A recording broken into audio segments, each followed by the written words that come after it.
Day 42, Min beneath the trees. If you're in a park, there's always work going on. A lot of noise over there. I bet they'll balance out in the end, Fitlin grinned. Below them, the Helios River caught the setting sun's rays and glimmered, a silver braid to the east winding between endless gum forests. To the west, the sun painted the river with orange and gold reflections, and the trees fringing its banks a glorious gold-tinged rust. It's beautiful. I'm used to the desert. These river scenes are all new to me, Arita declared. For us too, Min agreed. The 8 glens were quiet, lost in their thoughts as they watched the extraordinary landscape below fill out in front of them. Otlin banked to the left when they reached the junction of the 2 rivers to fly north. Despite the beauty of the river mica and the setting sunlight, Min was detached, as if she was a distant observer. You're distracted. What are you feeling? Flutter asked. Like I'm standing with only one toe on a branch about to snap from its tree in a howling wind while juggling precious lives. Worse, as I've never learned to juggle, they're going to fall, with terrible consequences. Unnecessary responsibility, Flick responded. Maybe because I feel such a vast sadness at the destruction of millions of trees. I'm mourning for a world that can never be the same again. And there's also excitement. I'm blessed with these incredible gifts. I can talk to creatures and trees. What can I do with these skills? You'll learn. For now, you might possibly consider that it may be all right to give yourself a break, Flutter suggested. For the sake of all leaves on all the trees, Flutter, be definite, Flick snorted, like this. Min, take a break now. Fitlin had been meditating. He opened his eyes to glance at Min. You're tormenting yourself. I can see it in your face.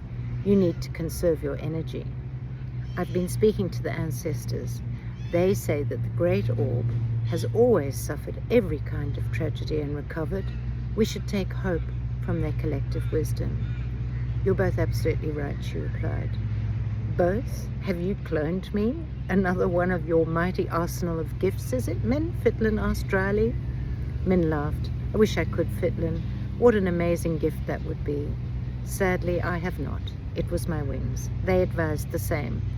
I'll stop overthinking, enjoy the scenery, and give my brain a rest. So you'll listen to him, but not us. Flick gave her an unusually playful jab. Chapter 25. Min takes a stand. Eco 4. Dusk. Is that a junction with the river Mica? Radian asked, pointing forward. It is, Otlin called back, gliding through the darkening sky. We are so close to home. Min caught the quiet elation in his voice. I've scarcely spared a thought for Otlin. How difficult this must have been for him, away from home and bearing the weight of responsibility for all of us. I need to make it up to him, and Fitlin, and Radian, and Min! Flutter nipped at her shoulders. Yes, focus only on the job, but I find it hard knowing that the others have had to endure homesickness and fear, and I'm not able to do anything about it. Dark bark, when the time is right. There is nothing you can do right now. Min was getting used to Flick's aggravation. You really are like a crusty old illumin sometimes, she countered. They'd entered Lower Glinterdale and were zipping between the trees as Otlin joyfully piloted his way through familiar territory.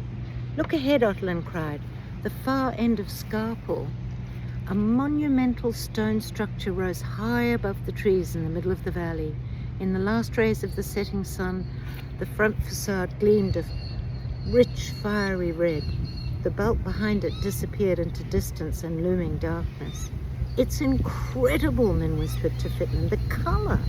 Even as she spoke, the red grew more intense with splashes of magenta and purple dancing across its surfaces.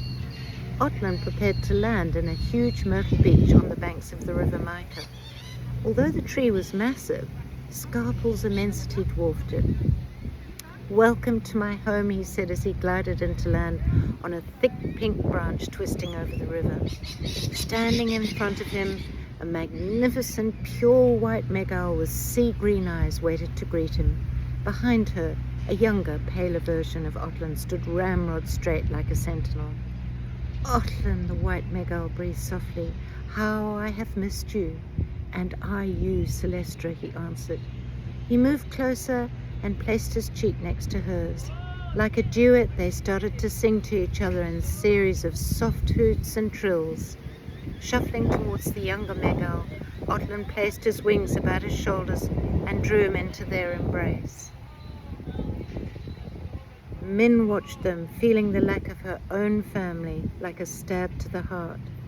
Pain washed through her chest. I'm so overjoyed to see you both, my treasured one and my son, that I've quite forgotten my manners and failed to introduce you, Otlin said. My dear Glins, please be acquainted with my beloved life partner, the Empress Celestra, and our son, Tandil. I can feel they love you and will forgive you, my dear heart, Celestra answered gratefully. We do, Empress Celestra, Min bowed. And so you are Min, and you are missing your family, Celestra declared. Good Mother Orb, how does she know? It's not difficult to tell that you are Min. Otlin has passed on messages through our flapper friends about you and the others. And how would it not be possible for all of you to miss your beloveds, just as I have mine, Celestra explained. I'd better keep my thoughts to myself, Min whispered. Your thoughts are your own. I merely made an educated guess as to what they were, Celestra said, her eyes sparkling.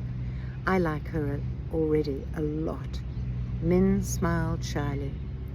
Celestra indicated two Glins standing between her claws. Come down now and meet the fifth intuitor and her companion. And I'll see you beneath the trees tomorrow.